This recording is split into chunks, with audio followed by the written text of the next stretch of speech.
श्रावण हा मुळामध्येच सणांचा राजा असं म्हटलेलं आहे श्रावणाला. खरंय खरं. श्रावण म्हटलं की पहिला शब्द काय? अंतकरण शुद्धी. बर.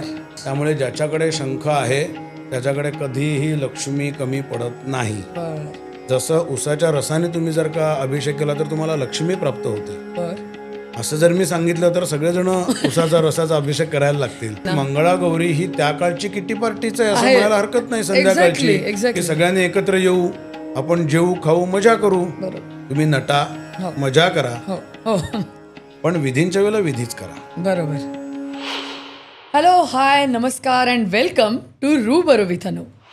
आणि श्रावण महिना म्हटलं की आपल्या डोळ्यासमोर येतो तो म्हणजे हिरवागार निसर्ग, व्रतवैकल्य, पूजा अर्चा, उपवास, महादेवाची आराधना किंवा अगदीच काही म्हटलं तर नागपंचमी असेल, रक्षाबंधन असेल, वटपौर्णिमा असेल, मंगळागौरी असतील.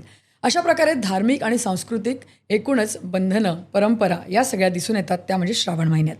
पण आजच्या आधुनिक वेगवान अशा जीवनशैलीमध्ये या सगळ्या धार्मिक सांस्कृतिक परंपरा किती रिलेव्हंट आहेत, त्याचं स्थान नेमकं कसं आहे आणि हे सगळं नेमकं जपलं कसं गेलं पाहिजे, या संपूर्ण अनुषंगाने हा विषय अत्यंत महत्त्वाचा आहे. आणि म्हणूनच मी अनु रूबरू विथ अनुमध्ये आज अशाच एक महत्त्वाचा आणि वेगळा विषय घेऊन आली आहे आणि तो म्हणजे श्रावण महिना, पूजा अर्चा, प्रथा, परंपरा मॉडर्न पिढीसाठी किती रिलेव्हंट.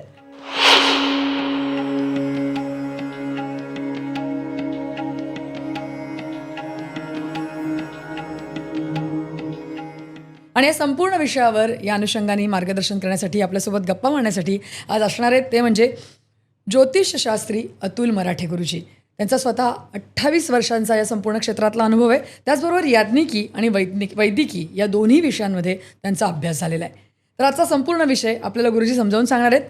आपण त्यांचं स्वागत करूया रूबरू विथ अनुमध्ये. गुरुजी, तुमचं मनापासून स्वागत. नमस्कार. नमस्कार.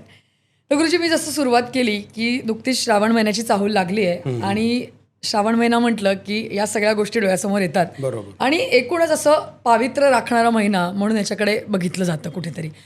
पण मला सुरुवातीला म्हणून तुम्हाला हेच विचारायचं आहे, मॉडर्न पिढीकडे जाण्याच्या आधी हिंदू संस्कृतीमध्ये जर का बघितलं तर श्रावण महिन्याला एक वेगळंच महत्त्व दिलेलं आहे. तर का असं नेमकं काय काय पारंपरिक महत्त्व काय? मुळामध्ये हिंदू कॅलेंडरमध्ये हा 5वा महिना येतो. हो. किंवा श्रावण हा मुळामध्येच सणांचा राजा असं म्हटलेलं आहे श्रावणाला. खरंय. कारण वेगवेगळे उपास तुम्ही जसं म्हणालात हे सगळं निसर्गाशी संबंधित असल्या कारणाने आता तुम्ही जर बघाल तर श्रावण महिना आला की असं असतं की ऊन पण आहे आणि पाऊस पण आहे. बरोबर. त्यामुळे जीवजंतू वेगवेगळे निर्माण होतात आणि त्याच्यापासून म्हणजे जे नको आहेत ते पण जीवजंतू निर्माण होतात. त्यामुळे रोगराई पसरू शकते. ही रोगराई पसरून वेगवेगळे आजार किंवा आणखीन बाधा, आपण असं शारीरिक बाधा असं म्हणू शकतो. तर ह्याच्या करता म्हणून तुम्ही तुमच्या अन्नावरती किंवा तुमच्या भोजनावरती हा तुम्ही कुठेतरी समतोल राखायला हवा.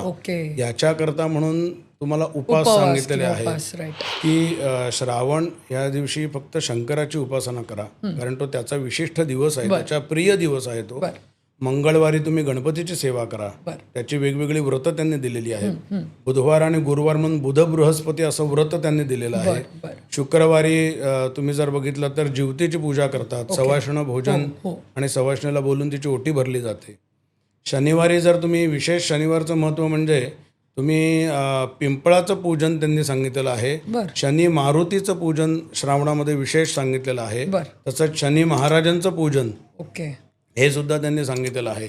माझ्या वाचनामध्ये लक्ष्मी नृसिंहाचं पूजन सुद्धा श्रावणी शनिवारी करावं असा उल्लेख आहे. त्याने तुम्हाला तुमच्या पीडा खूप कमी होतात.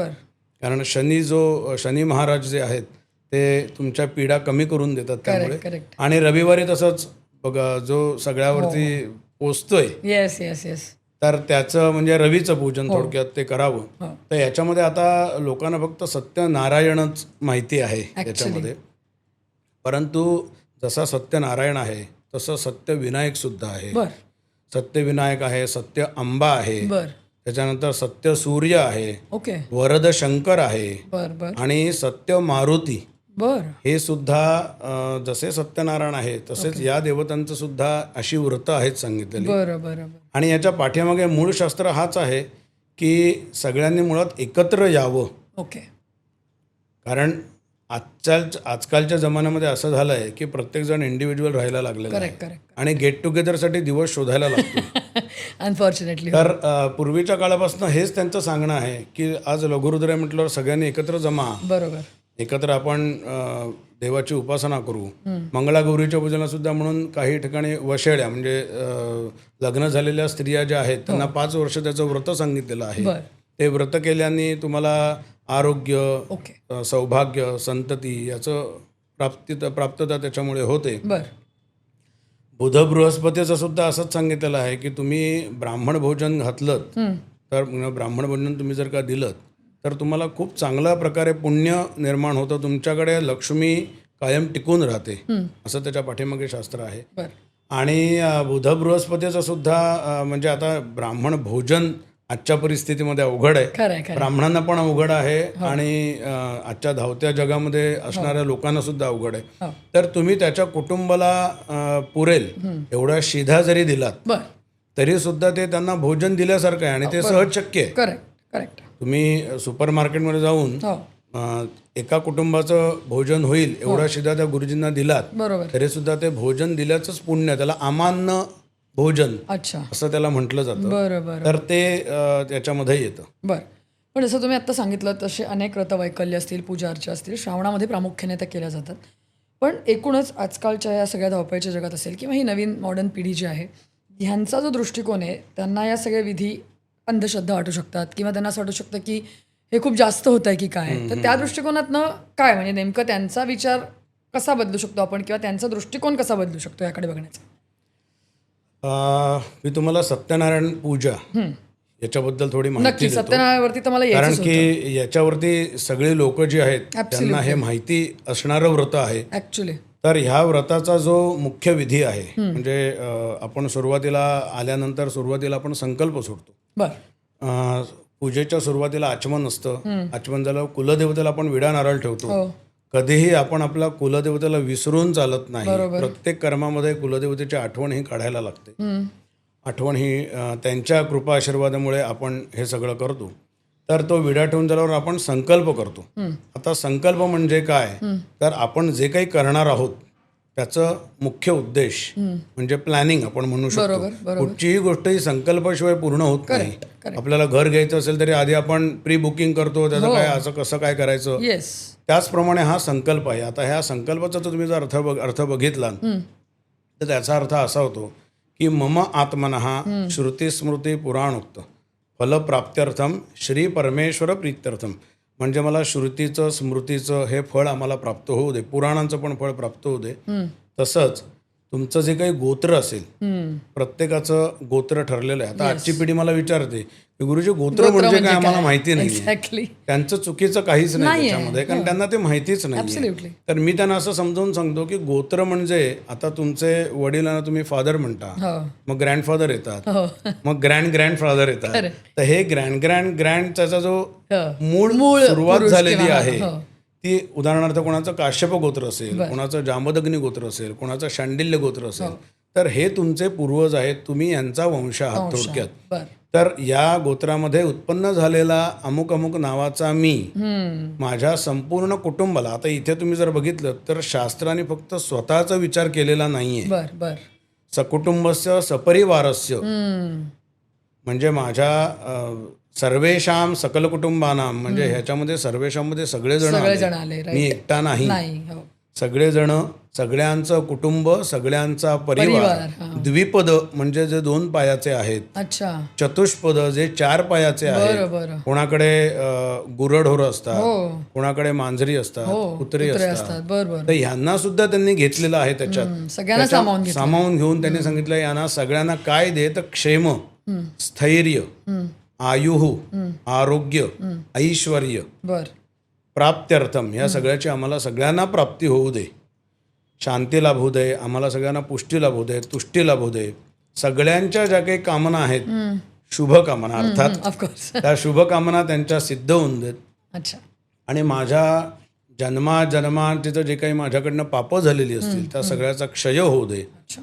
आरोग्य जर चांगलं असेल तर त्या आयुष्याला अर्थ आहे. त्यामुळे थोडक्यामध्ये जे लहान मुलं आहेत त्यांना विद्याभ्यासामध्ये चांगलं यश मिळू दे. बर बर जे तरुण आहेत, जे आता नोकरी करतायत, त्यांना त्या नोकरीमध्ये काही अडथळे येत असतील तर ते त्यांचे दूर होऊ देत. चांगले म्हणजे मार्गी लागू देत. बर तसंच ज्यांची लग्न कोणाची झालेली नाही आहेत, त्यांची इच्छा आहे पण काही कारणांमुळे होत नाही, बरोबर तर ते सुद्धा सगळं मार्गी लागू दे. थोडक्यात बर ज्यांना संतती होत नाही त्यांना संतती होऊ दे. ओके जे वयोवृद्ध आहेत त्यांचं आयुष्य चांगलं राहू दे, आजार कुठचा त्यांना संभवू नये, याच्याकरता म्हणून आम्ही आणि या विष्णू म्हणजे ही जी देवता आहे याचा अखंड कृपाप्रसाद आम्हाला सगळ्यांना मिळावा ओके याच्याकरता म्हणून आम्ही पूजन करीत आहोत. बर आता साधारण हा संकल्प हा सगळ्या व्रतांचा हा साधारण असाच संकल्प असतो. बर बर विशेष काही असेल तर तो वेगळा त्याच्यामध्ये ऍड करून आम्ही सांगितला जातो. बर तर मग हे आपण का करतोय असं मी या पिढीला समजावून सांगतो मुळात. तर ते झाल्यानंतर आपण गणपतीचं पूजन करतो. हो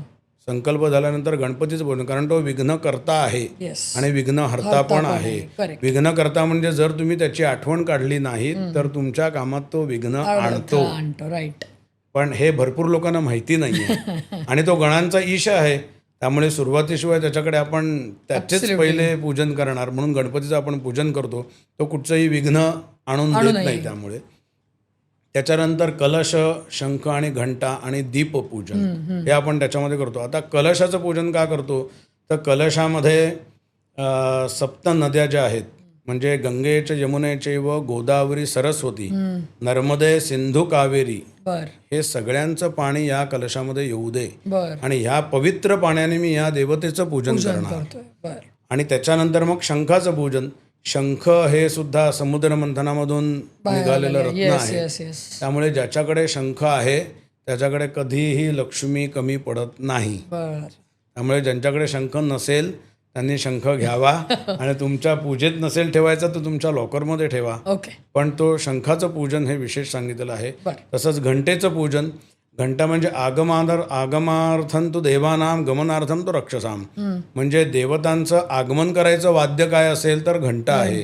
आणि जिथे घंटानाद होतो तिकडे राक्षस किंवा राक्षसी प्रवृत्ती राहू शकत नाही. बरोबर थोडक्यात निगेटिव्हिटी निगेटिव्हिटी निघून जाते. Correct. म्हणून घंटेचा नाद करायचा आहे, दीपप्रज्वलन करायचं आहे, मग वरती कलशाची जी स्थापना होते. त्याच्यानंतर वरती जे नवग्रह आहेत त्या नवग्रह हे सगळ्यांना अनुकूल असतात असं नाही. बरोबर सगळेच ग्रह अनुकूल नसल्यामुळे काही बाधा निर्माण होतात. बर काहींची दृष्टी वाईट असते, काहींची युती वाईट होते. अच्छा तर हे त्यांच्या कुंडलीमुळे किंवा त्यांच्या ह्याच्यामुळे त्यांच्या आयुष्यावर काही परिणाम वाईट व्हायला नको बर याच्याकडून ग्रहांची संतुष्टता राहायला हवी म्हणून आपण नवग्रहांचं सुद्धा याच्यामध्ये पूजन करतो. तसंच गणपत्याआधी करतो सातगुण्य देवता म्हणजे गणपती, दुर्गा, क्षेत्रपाल आणि वास्तुपुरुष असे ह्या 4 देवता आहेत, यांचं पूजन होतं.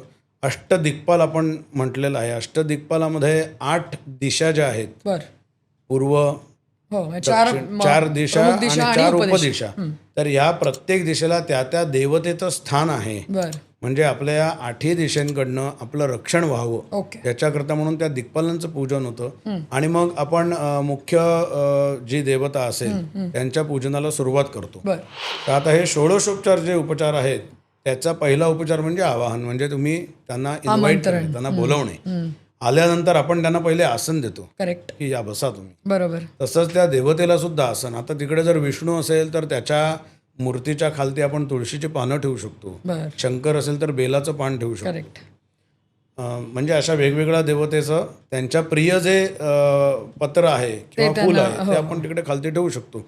नंतर पाद्यपूजन असतं म्हणजे देवाचे पाय धुणे, थोडक्यात करेक्ट करेक्ट अर्घ्य त्यांना देणे. बर नंतर आपण जसं आलेल्यांना पाहुण्यांना विचारतो तुम्ही काय चहा कॉफी काय घेणार का, तसंच देवाला सुद्धा आचमन द्यायचं असतं. मग ते आचमन आपण देतो.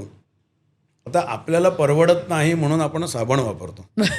बर परंतु आपल्या काही साबणांमध्ये दूध असतं, काही साबणांमध्ये हनी असतं, काही साबणांमध्ये गुलाबाचे पेटल्स असतात. राईट तर हे जे आहेत हे देवाला आवश्यकता नाहीये. देवाला हे जे प्रत्यक्षच द्यायचं आहे. करेक्ट करेक्ट म्हणून दूध, दही, तूप, मध आणि साखर पंचामृत हे पंचामृत.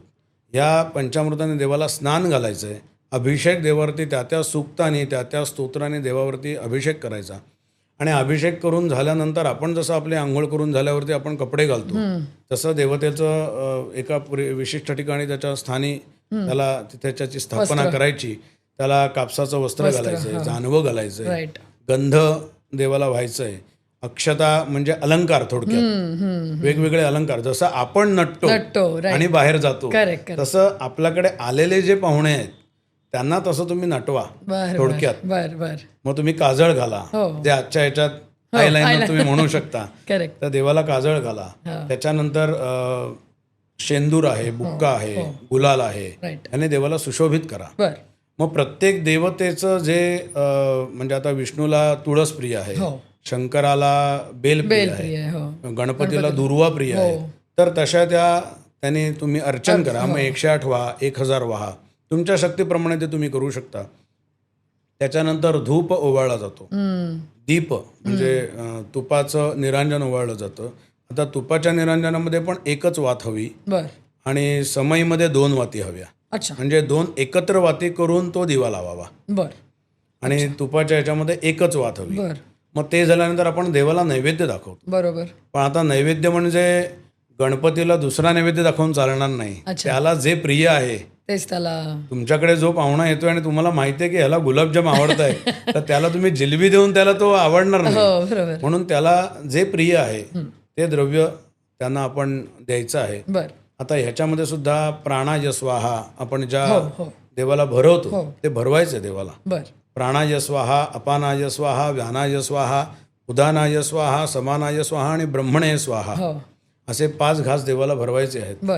आणि मध्ये पाणी जे परत सोडायला सांगतो त्यामध्ये आपण जेवल्यानंतर किंवा आपण खाताना मध्ये थोडं पाणी पितो आणि परत खातो. सगळं यथा देहे तथा देवे असं सांगितलेलं आहे. तसंच परत पाणी सोडून पुन्हा देवाला नैवेद्य दाखवायचा. नैवेद्य दाखवून झाल्यानंतर मग आपण विडा खातो.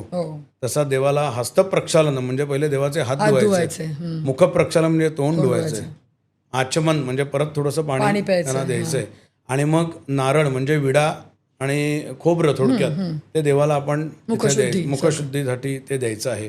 आणि मग ते झाल्यानंतर प्रदक्षिणा. आणि आता प्रदक्षिणेमध्ये सुद्धा विशेष आहे, प्रत्येक देवतेला ठरलेल्या प्रदक्षिणा आहेत. देवीला एकच प्रदक्षिणा आहे, विष्णूला 4 प्रदक्षिणा आहेत, सूर्याला 7 प्रदक्षिणा, रवीला 7 प्रदक्षिणा सांगितलं, गणपतीला 3 प्रदक्षिणा आहेत आणि भगवान शंकरांना अर्धी प्रदक्षिणा घ्यायला सांगितलं. अर्धीच घालायची. कारण की तिथे पार्वती असते, ती क्रॉस करून तुम्ही नाही जायचं, म्हणून ती अर्धीपर्यंत जायचं आणि परत अशी ती अर्धी प्रदक्षिणा आपण. म्हणून त्यात अशा प्रदक्षिणा ज्या सांगितल्या आहेत त्याप्रमाणे त्या देवतांना घालाव्यात. त्या प्रदक्षिणा झाल्यानंतर मंत्रपुष्प असतात, जे अख्ख्या विश्वाचं स्तुती करणारं आहे, जे आता सगळ्यांना यायला हवं. यज्ञेन यज्ञम आपण जे म्हणतो, तर त्याने आपण देवाला मंत्रपुष्प व्हायची आणि मग प्रार्थना करायची. प्रार्थना म्हणजे काय, तर आमच्या ह्या काही पूजेमध्ये जर का काही राहिलं असेल, मला आवाहनाचं ज्ञान नाहीये, मला विसर्जनाचं ज्ञान नाहीये, मला मंत्र येत नाहीयेत, मला तंत्रही येत नाहीये, जरी येत असेल तरी सुद्धा मला ते तेवढं चांगलं येत नाहीये असंच आपण म्हणू शकतो. कारण की मीच बरोबर आहे असं कधी होऊ शकत नाही. त्यामुळे ह्याच्यातनं जर का माझ्याकडनं काही राहिलेलं असेल तर ह्या सगळ्यातनं मी तुला शरण येतोय थोडक्यात, हे तू सांभाळून घे की हे जे काही मी जी पूजा केलेली आहे ती तू मानून घे आणि एक अखंड कृपाप्रसाद आमच्यावरती ठेव. अशी ही षोडशोपचार पूजा याच्यामध्ये येते. आता माझ्या याच्यामध्ये मी अनुभव आला असा की श्रावणामध्ये मी सत्यनारायणाच्या पूजेला जातो, एक 5 वर्षाची छोटी मुलगी पूजेला बसते. हे विशेष आहे. म्हणजे तुम्ही जे म्हणतात नवीन पिढी, 5 वर्षाची मुलगी. बरं, सकाळी 7 वाजताची पूजा, म्हणजे असं नाही की बाबा 10-11 वाजता मी पूजेला गेलोय. सकाळी 7 वाजता ते नऊवारी साडी नेसून, हेअर ड्रेस करून किंवा मेकअप बिकअप छान करून नटून बसलेली असते. आता तुम्ही मला सांगा त्या मुलीला त्या पूजेचा काय संबंध आहे का? नाही. पण तिला मी जेव्हा सांगतो की हे नवग्रह म्हणजे काय, हा ज्युपिटर आहे किंवा हा सॅटर्न आहे, मग ज्युपिटरला मी तिला विचारतो की ज्युपिटरचा कलर कोणता आहे, मग ती सांगते येल्लो कलर आहे. मग मी तिला सांगतो मग हे येल्लो फुल त्या देवतेला वा. सनचा कलर कोणता आहे, तो म्हणतो ऑरेंज किंवा रेड आहे, मग ते फुल देवाला लावा. तर त्यामुळे तिला पण ती गोडी निर्माण झाली आणि ती अक्षरशः 1 ते 1.5 तास तिकडनं न हालता खूप छान पूजा करते. अरे वा, छान. हे विशेष आहे. अगदीच. त्यामुळे आताची तुम्ही जी म्हणताय नवीन पिढी आहे ही अत्यंत हुशार आणि विद्वान पिढी आहे. 100%. फक्त त्यांना दाखवायचा जो हे आहे एक approach आहे. गायडन्स जो आहे तो कुठेतरी माझ्या मते बदलायला हवा. करेक्ट. कारण की काय होतंय, त्यांची करायची इच्छा आहे, बरोबर. पण आई वडील जे काही सांगतात ना त्याच्या पाठीमागे जे काही सगळं उभं करतात चित्र, करेक्ट, की नाही मग तुला सोळं नेसायला हवं, मग तू हे करायला पाहिजेस, तिकडे हात लावू नकोस, मग असं करू नकोस, हे सगळं केल्यामुळे त्या माणसाची बहुतेक थोडीशी इच्छा आहे काय चाललंय, किंवा मग ते असं वाटतं की ही अंधश्रद्धा आहे का, किंवा हे फक्त अंधश्रद्धा म्हणजे मग त्याच्याचमुळे असं होतं की बाबा काय. पण हेच जर त्याला तुम्ही असं सांगितलं की बाबा तुझा एक क्लोज फ्रेंड तुला भेटायला येणार आहे किंवा तुझं लग्न जमलेलं आहे आणि ती मुलगी तुझ्या घरी भेटायला येणार आहे, तर तू घर कसं ठेवशील. अगदी. मग त्याला सांगायची गरजच नाही. तो सगळं स्वच्छ करून डेकोरेट करून सगळं रेडी राहील. ऍब्सोल्युटली. आणि तुम्ही अतिथी जसा येणार तसा तुमचा भाव निर्माण होतो, तसा सात्विक भाव तुमचा निर्माण होतो. तुमच्या शरीरामध्ये वाईट विचार येतच नाही, त्यामुळे तुमच्याकडनं वाईट कृत्यच घडत नाही थोडक्यात. बरोबर. पण मग मला त्याच्यावरती त्याने सांगितलं, मग हे तुम्ही जप करायला सांगता, त्याची काय गरज आहे. तर मग मी त्यांना म्हटलं, म्हणजे आत्ताचं जे आधुनिक तुम्ही जे ज्याला विज्ञान म्हणताय त्याच्यामध्ये तुम्ही लॅपटॉप घेतलात किंवा नवीन कम्प्युटर घेतलात की त्याच्यामध्ये पहिले तुम्ही अँटीव्हायरस टाकता. तो का टाकता हो अँटीव्हायरस? तो तर काही खराब झालेला नाहीये, आता तर तुम्ही घेतलेला आहे, मग तुम्ही इमिजिएटली अँटीव्हायरस का टाकता. नाही गुरुजी, ते कसं आहे, ते आमचं वेगवेगळ्या करप्ट साईट असतात किंवा असं काही असतं, त्याच्यामुळे ते आमच्या ह्याला प्रॉब्लेम होऊ नये. म्हटलं एक्झॅक्टली हेच आपल्या सगळ्यांच्या बाबतीत आहे. आपल्या मनामधले जे विचार, आपल्यामध्ये एखाद्याबद्दल वाईट विचार येणं, हे सुद्धा आपल्या शास्त्रामध्ये हिंसा सांगितलेली आहे. त्याच्यासाठी मारायलाच पाहिजे असं नाही. एखाद्याबद्दल वाईट विचार जरी आला ती हिंसा आहे. आणि आपल्या डेली रुटीनमध्ये आपण काही ना काहीतरी कोणाला तरी काहीतरी बडबडत असतो. आपल्या मनासारखं नाही झालं की आपण त्याला अपशब्द बोलतो, आणि तो अपशब्द बोललेला तो परत येतो. प्रत्येक गोष्ट ही तुम्ही जी बोलता ती रिटर्न येत असते तुमच्याकडे, आणि मग ती जी रिटर्न येते याच्याकरता म्हणून ते जे आम्ही वलय निर्माण करतो आपल्या भोवती, म्हणजेच काय, तुम्ही जप करा, तुम्ही धर्माचं आचरण करा, किंवा एखाद्या सूक्ताचं स्तोत्राचं नित्य पठण करा, की तुमच्या सभोवती वलय एक तयार होतं. आणि ते वलय तयार झालं की ही जी निगेटिव्ह एनर्जी आहे ती तुमच्यापर्यंत येतच नाही. सो मी त्याला एवढंच सांगितलं की हे सगळं जे हा अँटीव्हायरस आहे आणि त्याला ते पटलं. नाही, पण आहे पटण्यासारखं, हे अँटीव्हायरसच आहे ऍक्च्युअली. म्हणून लहानपणी आपल्याला सांगायचं की तुम्ही रामरक्षा म्हणा, तुम्ही मारुती स्तोत्र म्हणा. जो मनुष्य रामरक्षा म्हणतो त्याला कसलीही बाधा होऊच शकत नाही, कारण रक्षा म्हणजे हे कवचच आहे मुळात. ऍब्सोल्युटली. पण त्यांना हे प्रश्न पडतात गुरुजी कुठेतरी, जसं तुम्ही आता हे प्रश्न 3-4 जसे उल्लेख केला, नाही पडायलाच पाहिजेत. हे गरजेचे आहेत प्रश्न. आणि आजची पिढी जी आहे ना, यांचा प्रॉब्लेम तसा बघायला गेलं तर काहीच नाहीये. त्यांना फक्त ते माहिती करून घ्यायचं. आता आमच्या पिढीमध्ये आमच्या गुरुजींनी जे सांगितलं, गुरुजींनी सांगितलं ते आम्ही फॉलो केलो. त्यावेळेला पण माझ्या डोक्यात भरपूर प्रश्न होते की हा मंत्र असाच का म्हणायचा. गुरुजी म्हणाले मला एवढंच की मी सांगतोय ते तू म्हण. म्हणजे तेव्हा ते तसं फॉलो केलं जायचं. ते फॉलो आताची जनरेशन तसं म्हणते मी तसंच का म्हणू, का करू, किंवा मी हे असंच का करू. पण हे जे का आहे ना, या काचं माझ्या मते उत्तर जे आहे ते केल्यानंतरच कळतं. तेव्हा माझं सगळं अध्ययन झाल्यानंतर मला कुठचाच प्रश्न नव्हता. ते मला नंतर रिअलाइज होतं की हे जे सांगत होतं हेच बरोबर होतं. करेक्ट. तसंच आता हे श्रावणातले अभिषेक आहेत.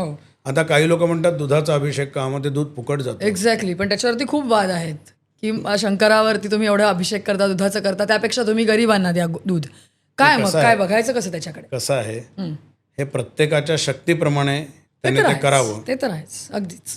आणि दुधाचा जर का अभिषेक करून ते दूध जर फुकट जात असेल तर मग मोठमोठ्या मॉलमध्ये जाऊन 500 रुपयाचे पॉपकॉर्न घेऊन ते खाणं, किंवा प्लास्टिकवरती बंदी आणायची असं सांगून प्लास्टिकच्याच बाटल्या सगळीकडे प्यायच्या, एक गोट प्यायचा आणि ठेवून द्यायच्या, त्याच्यामध्ये पाण्याचं नुकसान नाही का होतं ना. अगदीच.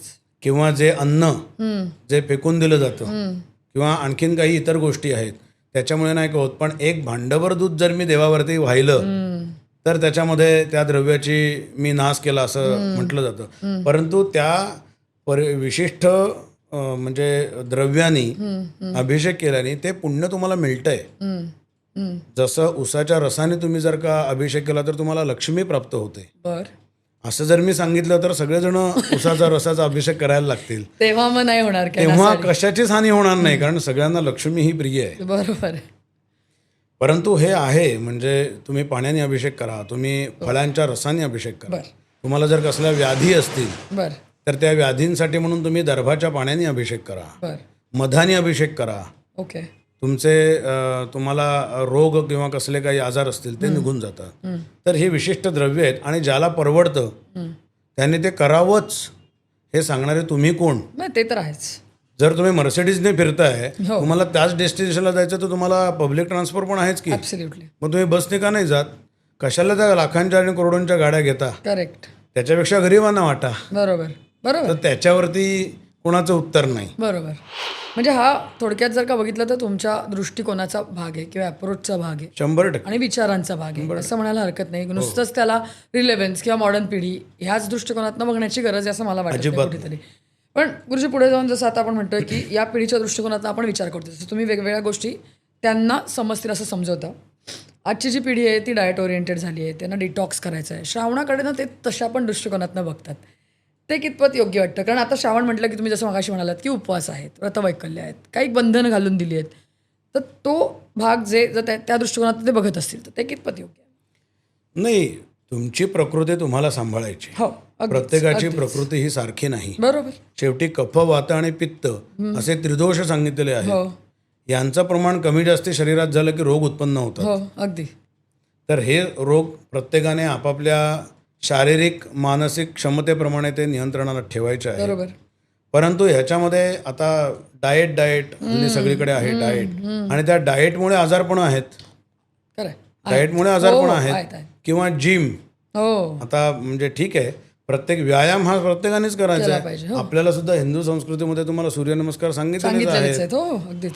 त्यामुळे नवीन पिढी नाही असं नाही, त्यांना करायचं आहे, त्यांना इंटरेस्ट आहे. तुम्ही त्यांना त्यांच्या अप्रोचने समजावून सांगितलं हे का करायचं आहे, कशासाठी करायचं आहे, किंवा हे केल्याने तुला काय फळ मिळणार आहे. करेक्ट. 100% लोक करतात. बरोबर. आता स्त्रियांचं पण आयुष्य बदललं, जसं तुम्ही म्हणालात तसं त्यांच्या नोकरी आहे, त्यांचं करिअर आहे. बरोबर. अशा वेळेला या श्रावणातल्या कुठेतरी हे व्रतवैकल्य असतील, पूजा अर्चा असतील, याच्यामध्ये स्त्रियांचा रोल खूप जास्त प्रमाणात असतो. तर मग आधुनिक जगामध्ये या सगळ्या आधुनिक स्त्रियांनी ही व्रतं पाळणं आवश्यक आहे, कशी पाळावी याचे काही नियम आहे? 100% आवश्यक आहे. बरं. तुम्हाला 8 वाजता जर ऑफिसला जायचं असेल तर तुम्ही 6 वाजता उठून पूजा करा. बरं. किंवा तुम्ही ऑफिसमधनं 7 वाजता घरी येत असाल तर दिवे लागण्याच्या वेळी सूर्यास्तानंतरच सगळी खरी व्रतं सांगितलेली आहेत. बरं. सत्यनारायण पूजा, सत्यविनायक पूजा, ही सगळी व्रतं आहेत, ही सूर्यास्तानंतरच सांगितलेली आहेत. ओके. तेव्हा पूजा करा. बरं. पूजा करा शांत डोक्याने. घरी जायची धावपळ नाही, ऑफिसला जायची धावपळ नाही आहे, किंवा घरी आल्यानंतर तुमचं माइंड शांत असतो. बरोबर. शुचिरभूत व्हा. मी असं म्हणणार नाही उपास करा, कांदा लसूण खाऊ नका, भात जेवू नका. भात हे पूर्ण अन्न होतं. बरं. पूजेला बसायच्या आधी स्नान करा. ओके. पंचगव्य प्राशन करा. पंचगव्य प्राशन करून तुम्ही पूजेला सुरुवात करू शकता. ओके. हे काही जास्ती नियम नाही आहेत. बरं. तर हे तर कोणी पण तयार होतं करण्यासारखं. आता माझ्या एका मित्राकडे मी तो दर महिन्याला पूजा करतो पौर्णिमेला, किंवा काही जण त्यांचे ठराविक दिवस आहेत त्या दिवशी पूजा करतात. दोघेही नोकरी करणारे आहेत, मुलगा शाळेत जाणार आहे, बाकी घरात कोणी नाही आहे. त्याच्याकडे मी सकाळी 6:30 वाजता पूजेला जातो. अच्छा. तुम्ही सकाळी उठून सगळ्या गोष्टी आवरून नैवेद्य बनवून त्याचा जेवणाचा नैवेद्य पण तयार असतो. अच्छा. आता जेवणाचं म्हणजे तो सगळं सागर संगीत नाही, पण वरण भात असतो, श्रीखंड असतं, बटाट्याची भाजी, लिंबू आणि दही असतं, पुरे झालं. बरोबर. आणि ते दोघं नवरा बायको पूजा दिली की जेवतात आणि कामावर जातात. बरं. त्यामुळे ठरवलं तर म्हणजे तुमच्याकडे वेळ नाही हे कारणच नाही. करेक्ट. तुम्ही कंटिन्युअस रील बघायला तुमच्याकडे वेळ आहे, किंवा बाकीच्या गोष्टी करायला तुमच्याकडे वेळ आहे, पार्ट्यांना जायला वेळ आहे, किटी पार्टी करायला वेळ आहे. पण आता हे मंगळागौर, आता ह्याला किटी पार्टी म्हणा, मी आता म्हणणारच होते की त्यालाही आता किटीचं स्वरूप आलेलं आहे. मंगळागौरी ही त्या काळची किटी पार्टीच आहे असं म्हणायला हरकत नाही. संध्याकाळची की सगळ्यांनी एकत्र येऊ, आपण जेऊ खाऊ, मजा करू. बरोबर. फक्त आता आजच्या पिढीला स्वरूप त्यांनी वेगळं दिलेलं आहे. आता त्याच्यात रील करतात नाही, आणि त्याचं स्वरूप वेगळं आहे, पण ते त्यांना कालांतराने कळेल की याच्यामध्ये काहीच नव्हतं, आपण आपलं पैसा आणि वेळ दोन्ही गोष्टी फुकट घालवल्या. बरोबर, खरं. त्यामुळे मुख्य उद्देश हाच आहे की तुम्ही वेळ पाळायला हवी सगळ्या गोष्टीची. बरं. आणि तुम्ही वेळ पाळलीत तर या सगळ्या गोष्टी तुम्हाला सहज शक्य आहेत. बरं. पण म्हणजे माझं म्हणणं तेच आहे की आता आपण जी म्हणतोय जेन झी, त्याला या सगळ्या श्रावणाशी कुठेतरी कनेक्ट करायचं आहे. त्या सगळ्या मॉडर्न पिढीला आपल्याला याचं महत्त्व पण कुठेतरी पटवून द्यायचं आहे. ह्या सगळ्या गोष्टी, प्रथा परंपरा फक्त अंधश्रद्धा किंवा त्या फक्त अशा फॉलो करायच्या म्हणून करायचं असं नसून त्याच्यामागे पण काहीतरी चांगले रिझन्स आहेत, पॉझिटिव्ह रिझन्स आहेत, हे कुठेतरी पटवून द्यायचं आहे. हे मेन आपलं मोटिव्ह आहे. तर त्या दृष्टिकोनातून तुम्ही प्रयत्न कसे करता? आता वटपौर्णिमा जर तुम्ही बघायला गेलात हो, तर आता वडाची फांदी घरात घेऊन येतात आणि पूजन करतात. हो. त्याचा मुख्य उद्देश हा आहे की तुम्ही वडाचं झाड बघाल तर ते 100% ऑक्सिजन देणारं, 24 तास ऑक्सिजन देणारं करेक्ट. असा हा वृक्ष आहे. करेक्ट. आणि त्या वृक्षाच्या भोवती तुम्ही जर का प्रदक्षिणा घातल्यात किंवा त्याची जर का पूजा केली, हे सगळे थोडक्यात काय माहिती आहेत का, हे जे आपल्याला लागणारे जे काही वृक्ष आहेत ना त्यांचं पूजन आहे. बरं. आता तुळस, हो. त्याचं काढा करून पितात हो. किंवा आणखीन बाकीच्या ज्या काही गोष्टी आहेत. आता हे वटाला प्रदक्षिणा घातल्यात तुम्ही जर का घातल्यात तर तुम्हाला निश्चित तुम्हाला ऑक्सिजन जास्त प्रमाणात मिळू शकतो. आता प्रदक्षिणा तुम्ही ट्रेडमिलवर धावतातच ना, तिथे तुम्ही चालतातच आहात, पण देवाला प्रदक्षिणा घालायची की मग प्रॉब्लेम होतो. खरंय, बरोबर आहे. तेवढे किलोमीटर देवाला प्रदक्षिणा घाल, काय प्रॉब्लेम आहे? किंवा एखादं मंदिर असेल त्याच्या आजूबाजूला तू फिर प्रदक्षिणेसारखा, प्रदक्षिणा घाल. त्यामुळे अंधश्रद्धा अशी नाही आहे. आत्ताच्या पिढीला श्रद्धा आहे, फक्त ते पटवून देता आलं पाहिजे. एक्झॅक्टली. किंवा ते आपण का करतो हे कळलं पाहिजे. बरोबर. कारण या पिढीला ना वैज्ञानिक दृष्टिकोन जर का चांगल्या पद्धतीने समजावून सांगितला किंवा त्यामागचे ॲक्च्युअल रिझन्स किंवा तुम्ही मगाशी जसे उल्लेख केले उदाहरण, ती जर का समजावून सांगितली तर ही पिढी पण तयार आहे, हे सगळं ऍक्सेप्ट करायला तयार आहे. त्यांना हे आवडतं, त्यांना या सगळ्या प्रथा परंपरा आवडतात. एक्झॅक्टली, 100% आवडतं. मी कशालाही नाकारत नाही. नक्कीच. हो, तुम्ही नटा, मजा करा, हो. पण विधींच्या वेळेला विधीच करा. बरोबर. विधींच्या वेळेला मग मला तिकडे कोणतरी बोलवतोय कारण तुमच्या ते चालू असताना गुरुजी येत नाहीत मध्ये किंवा असं काही. बरोबर. किंवा जे तुम्ही करताय ना ज्याच्यामध्ये ते एन्जॉय करा थोडक्यात. खरंय, नक्की. मला वाटतं जसं म्हणजे आजचा आपला हा विषय घेण्याचा उद्देश माझा तोच होता की आजची पिढी याला सगळ्याला कनेक्ट झाली पाहिजे. आपल्या पूर्वापार गोष्टी ज्या चालत आलेल्या आहेत त्याच्यामागे नक्कीच काहीतरी विचार आहेत, खूप चांगले पॉझिटिव्ह विचार आहेत, ते या पिढीने आत्मसात केले पाहिजेत. कारण आजच्या पिढीने जर का ते आत्मसात केले तरच ते पुढे चालू राहतील, तरच आपला धर्म पुढे चालू राहील, या सगळ्या परंपरा पुढे चालू राहतील. निश्चितच. म्हणूनच कुठेतरी हा कनेक्ट आणण्यासाठी गुरुजी पण मॉडर्न होत आहेत आणि ते आपल्याला दाखवण्याची कुठेतरी गरज आहे, ते विचार पुढे नेण्याची गरज आहे. म्हणून हा सगळा विषय आज आपण घेऊन आलो होतो. शेवटाकडे आपण जातोय गुरुजी. त्याच्या आधी मला थोडेसे काही रॅपिड फायरसारखे आपण एक क्वेश्चन्स तुम्हाला मला विचारायचे आहेत, ते तुम्ही थोडक्यात सांगा जेणेकरून आणखीन प्रकाश पडेल या सगळ्यावरती.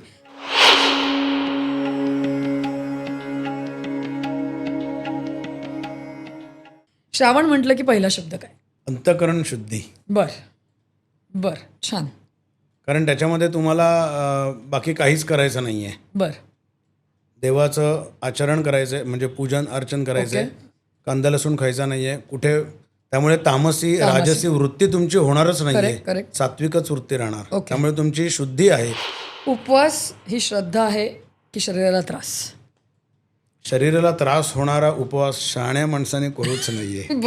तुम्ही नारळ पाणी प्या, तुम्ही ताक प्या, तुम्ही ज्यूस प्या, तुमच्या शरीराला मला नाही वाटत त्रास होईल.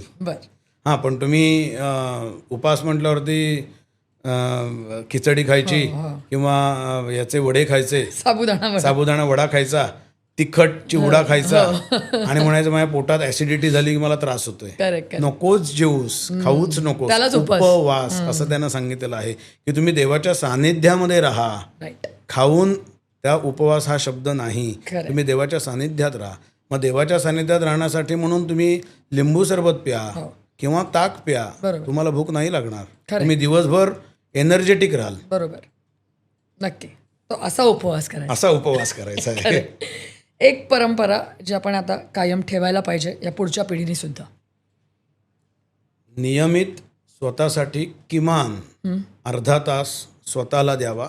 बर ज्याच्यामध्ये तुमची जी इष्टदेवता आहे, आवडती देवता आहे, त्याचा जपजाप्य करा, ओके त्याचं अनुष्ठान करा बर रोज 108 वेळा. काही अवघड नाही. हो पण ते केल्याने काय म्हणतो, व्हायरस निर्माणच होणार नाहीत खरं खरं आणि एक प्रकारची एनर्जी जी आहे ती तुमच्यामध्ये कायम राहील. बर त्यामुळे जपजाप्य करा. बर तुम्ही जर जपाल तर तुम्ही जपाल, नक्की असाच तो अर्थ आहे त्याचा. बरोबर. आणि शेवटचा प्रश्न म्हणजे एक परंपरा जी आता काळानुरूप बदलायला हवी अशी. अवघड प्रश्न. अवघड प्रश्न आहे. जसं कालानुरूप बदलायला हवे तुम्ही म्हणताय, हां जसं आताची पिढी आम्हाला सांगतो की गुरुजी हां आम्हाला ही पूजा करायची आहे, हां पण सगळं साहित्य तुम्ही घेऊन या, कारण आम्हाला नाही आणता येणार. बर बर आणता येणार नाही पेक्षा म्हणतात आम्ही सकाळी जाऊन रात्री येतो. हो त्यांचं अजिबात चुकीचं नाही नाही. नाही खरं खरं सकाळी जाऊन रात्री येणार. बरं, त्यातली एखादी गोष्ट राहिली की तुम्हाला वाटत राहतं तुम्ही एवढं सगळं ठरवताय करताय, पण त्यातलं नेमकं एक ते नाहीये माझ्याकडे, हो. आणि ते नाहीये म्हटल्यावरती तो खूप त्रास होतो. बरोबर तर ते तुम्ही गुरुजी घेऊन या, राईट आणि ते खूप चांगलं आहे. बर आणि गुरुजी त्यांच्या म्हणजे जसं जे काही साहित्य लागतं सगळं साहित्य तुम्हाला आनंदाने ते घेऊन येतात. बर बर तुमची पूजामध्ये तुम्हाला अडथळा येत नाही. Correct correct. आणि त्यामुळे या सगळ्या गोष्टी चालू राहतात. मला वाटतं खूप मोठा विषय हा आपण उदाहरणं जी दिली त्याच्यावरनं बऱ्याचशा गोष्टी खूप छान प्रकारे आपण क्लिअर केल्या. म्हणूनच जाता तुम्हाला एक शेवटचा प्रश्न की या संपूर्ण श्रावण महिना आता सुरू आहे, हे सगळे व्रतवैकल्य, उपास, पूजा अर्चा सगळ्या चालूच आहेत. तर मग आधुनिक जगामध्ये या श्रावणाचा खरा संदेश जर द्यायचा झाला एका वाक्यात तर काय द्यायला नवीन पिढीला जाता आता? तर माझ्या मते सगळ्यांनी एकत्र यावं, एकत्र आणि भगवंताला शरण जावं. कमीत कमी दिवसातनं अर्धा तास तरी तुम्ही देवाची मी म्हणतो नको, मुख्य तत्वाची पूजा करा. देवाची म्हणजे तत्वाचीच पूजा आहे. पंचतत्व जी आहेत, हो अग्नितत्व आहे, पृथ्वी तत्व आहे, वायुतत्व आहे, जलतत्व आहे आणि आकाशतत्व आहे. यांची आराधना करा. जलाची पूजा करा, सूर्याची पूजा करा. हो हे थोडंसं आचरण जरी आपलं बदललं, आचरण बदललं की तुमचे विचार बदलणारच आहे. एक्झॅक्टली बाकी तुम्हाला काहीच करायची गरज नाही. गरज नाही. खरं खरं. नक्कीच मला वाटतं मी जसं म्हटलं गुरुजी सुरुवातीलाच की आज आपण याच दृष्टिकोनातून हा विषय घेतला होता की श्रावणाकडे किंवा श्रावणातल्या सगळ्या व्रतवैकल्यांकडे ही पिढी वेगळ्या पद्धतीने कनेक्ट व्हावी, त्यांचा दृष्टिकोन बदलावा, अप्रोच बदलावा, आणि तो तुम्ही खूप वेगवेगळ्या पद्धतीने समजावून सांगितल्यामुळे होपफुली बदलण्यात आपण यशस्वी ठरू अशी आपण अपेक्षा करूया. पण तुम्ही इथे येऊन एवढं छान रूबरू झालात आमच्या प्रेक्षकांकरता, त्यासाठी थँक्यू सो मच. आपण रुबरूतर्फे मला बोलवलं येस, याचे पण मी आभार मानतो. Thank you so much. तर या विषयासह रूबरू विथ अनुमध्ये आत्ता आम्ही इथेच थांबतोय. तुम्हालाही काही प्रश्न असतील, तुमच्या काही शंका असतील, गुरुजींना तुम्हाला काही विचारायचं असेल तर आमच्या कमेंटमध्ये तुम्ही नक्की कळवा. आत्ता इथेच थांबतोय. नमस्कार.